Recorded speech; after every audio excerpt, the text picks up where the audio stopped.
Always wanted to be the next podcast star? So what's the holdup? If you're looking for the easiest way to make your podcast, then listen up. Anchor gives you everything you need to make your podcast in one place for free, which you can use right from your phone or computer. Creation tools allow you to record and edit your podcast so it sounds great. And that's not all. They'll distribute your podcast for you so it can be heard everywhere: Spotify, Apple Podcasts, Google Podcasts, and many more. And you can easily make more money from your podcast with no minimum listenership. Ready for your voice to be heard across the globe? So what are you waiting for? Download the Anchor app or go to anchor.fm, ANCHOR.FM to get started today. Stay tuned. It's your girl, Miss Ruby V, on the Ruby V Exclusive, and this is the Boom Bap Hour Uncut. True hip-hop trailblazer since 1991, everyone knows this group as being cultural champions of consciousness and empowerment across the planet. Now, they're here today with their brand new album, Don't Fight Your Demons. Please join me in welcoming speech from the Grammy Award-winning group Arrested Development. Thank you so much for calling in today and welcome. How are you doing today? I'm doing real good. I'm doing really good. Yeah, I'm happy to be here with you. It's good to talk to y'all. Wonderful. I have to confess, definitely, when I played this new music and I just watched the videos, I was like, yes, this feels so good. Like, I'm feeling because I've been such a fan for so long, you know? Thank you. Yeah, we're getting great response. Like, everybody is really feeling this record, and that means the world to us, and we're just very excited to be back, you know, in people's earlobes or ear canals, I should say. Yes. Oh my gosh. Like, you know, when you watch something, it's just like something about like your visuals along with your music that you've always done. It just makes such a good vibe that makes people feel like they're at home where they're supposed to be, like no matter where they are in the world. You know what I mean? Yeah, that means a lot to me. Yeah, that definitely does. You know, from day one with us as a group, like, visuals really helped people understand what our music was about, and like it always played a big role in helping people understand Arrested Development. So it seems like that's been the case again this time. Absolutely. So, you know, I saw that you like to say that you create life music. Tell me, like, what do you mean when you say you create life music? Yeah, well, like, I come from Milwaukee, Wisconsin, and basically Milwaukee is the worst place statistically to live as a black man. And there was a lot of violence, a lot of friends around me that either committed suicide or were murdered. And the music that I wanted to write, I wanted it to become a answer to that, sort of like a different energy to bring about and to sort of magnify living and life and what we could do with our lives and stuff like that. So I called it life music from day one just because I felt like that was what the need was. And yeah, so we kept on to that. We've been rocking with that title for like 30 years now. Beautiful. I love it. And you're a fellow Midwesterner. I'm from Minnesota, so we're like neighbors. Yeah, that's right. Minnesota. I'm very familiar with Minnesota. Yeah. Yes. So tell me, how did Arrested Development like meet, like come together? Like, how did you guys like formulate your group? Well, I came from Milwaukee, as I said. I moved to Atlanta to go to the Art Institute of Atlanta, and I hung up a flyer looking for a DJ because I was a DJ, but I started rhyming at that point. And this dude named Tim was looking at the flyer. We started talking, and we ended up becoming best friends. He was a DJ, and that was my first group member. We started, you know, doing little shows, and we would invite people on stage to rock with us because our show was different. Like, it was me and Headliner, which is Tim. I named him Headliner.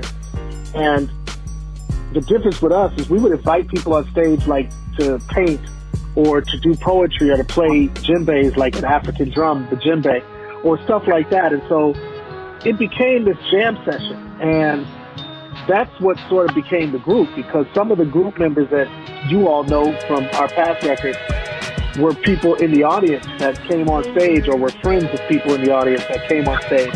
So it was that type of energy. It was a very organic, talent and expression-based type of thing. Wow. Well, you just created a whole visual for me, because I'm going to tell you something crazy. I also am a graduate of Art Institute of Atlanta. So I know. Get out of here. Wow. And you know what? It's so crazy because I got there in like 96, and that was right when I think they were kind of phasing out the music program, but everybody was really mad about it because they said that was one of the best programs, and everything just kind of started changing. But man, that's awesome. So I can see how just that environment would create such a atmosphere to create something great like that. You know what I mean?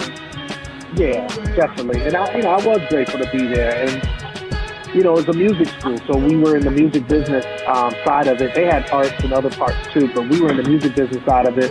And so, there was a lot of artistic people around us. There was people that really wanted to make it. And, I think that had a lot to do with being able to find such, great spirits and great people to create with. Yes. Did they do the open mic and the jam session and all of that like they did? I don't know. They were doing that when I was there, when they just would get everybody together and they would have these big jam sessions. We did. Yeah, we did that. Arrested Development never did one of those, but who would become Arrested Development? Because obviously it was me, and then I brought in headliner. Me and him, we messed around with other people that were students, and we would do songs here and there, but it wasn't as Arrested Development yet. We were just still sort of like just bonding with each other as friends, Wow, that is so cool. So, I mean, now that you're making like this new music and like this new album, like how different was the experience making this album than when you were making the album 3 years, 5 months, and 2 days in the life of in 1992? Like, I know it probably was a totally different experience. It was. I mean, it's totally different. The music industry in general is, I would say, 90% different, maybe 80% different than it used to be. So, obviously, it was during the COVID-19 period, and me and Configa, who I was just talking to you about, I didn't know him. I just heard his music in a friend of mine named Jahid's record called Future Forward. And I was like, I love these beats. And I've been following Jahid for a while. We've been cool for quite a long time. So I was like, Jahid, this is your best record yet. And, when I knew that Configa did the beats, I was like, wow, I got to talk to this dude. I really like his soundscapes and the sensibility of hip-hop that he has. And so we started, I called him or emailed him or what have you. We started connecting. And then from that, it was just really one song at a time, just sort of building this. But me and Configa have never met in person. So that's another huge difference, is that we were passing tracks back and forth online and, ideas back and forth online. We've seen each other on Zoom, but I've never actually met him in person. So that's a whole nother difference than what, the atmosphere was back in the 90s. And then, of course, just how you sell music, how people consume music, it's all just totally different. But the creativity, just at the end of the day, it's really what you're trying to do is just fulfill and manifest that creativity. So at the end of the day, you just find ways to make it happen, even though the techniques are totally different nowadays. Okay. Well, you know what? Sometimes I really like to just ask questions like, who inspires you? Like, what inspires you when you say, look, I want to do new music, or, what do you do to get into that zone? For me personally, life, things that I'm going through myself, things that I see around me, things that our nation and world is going through. Those are the things that inspire me to write a song. And I use it for therapy, which this album very much is therapeutic, and also just to try to make sense of the world, but then also to just bring something to the world. Like, even if if I feel like I have a viewpoint that's different than what I'm hearing, I want to put that out too. So all of those reasons are what makes me create, that's it. Okay, wonderful.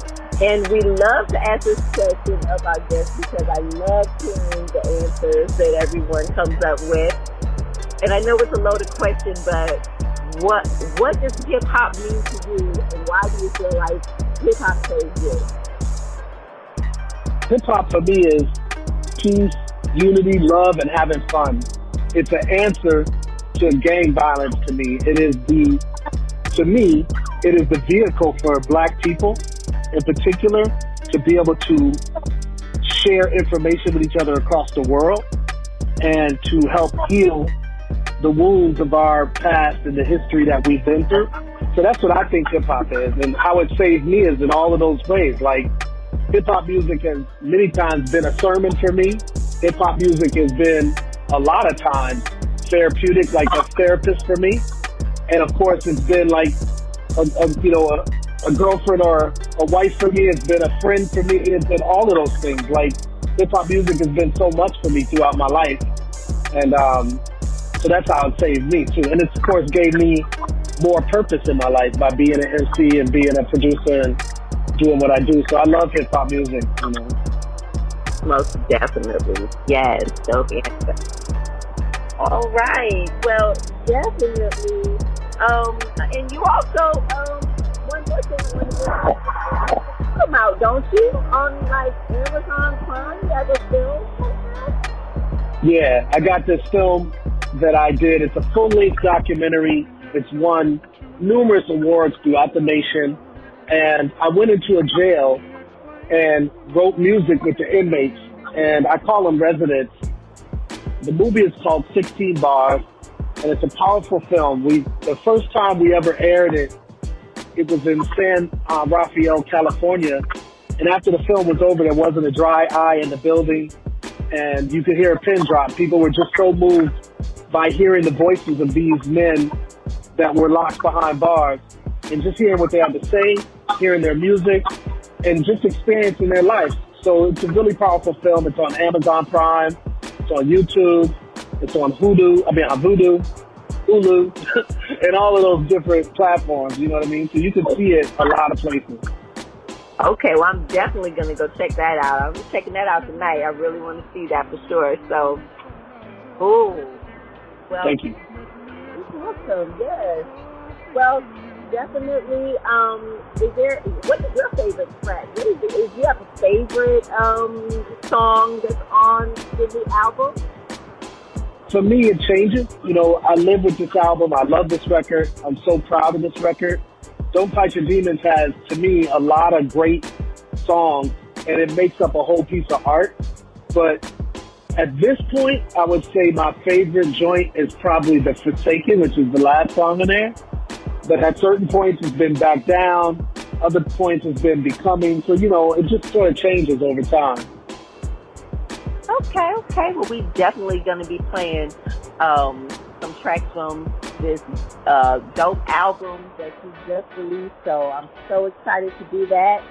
And is there anyone that you'd like to give a shout out to, or where can we find everything Arrested Development as far as like your social media, your website? How can we find everything in you? Definitely. I want to give a shout out to my dude Configa, who co-executive produced this record with me. He obviously produced a lot of the songs on here too. I want to shout out Chris Acosta, who produced on there. I want to shout out Mark X. I want to shout out all the group members of Arrested Development, past and present. I want to shout out my queen, my wife, because she just like got her first juice business, like a brick and mortar juice business location. So I want to shout her out. And of course, people can find us at arresteddevelopmentmusic.com. They can go online and see us at speech __ on IG or anywhere online. And then you could go to my website, which is brotherspeech.com.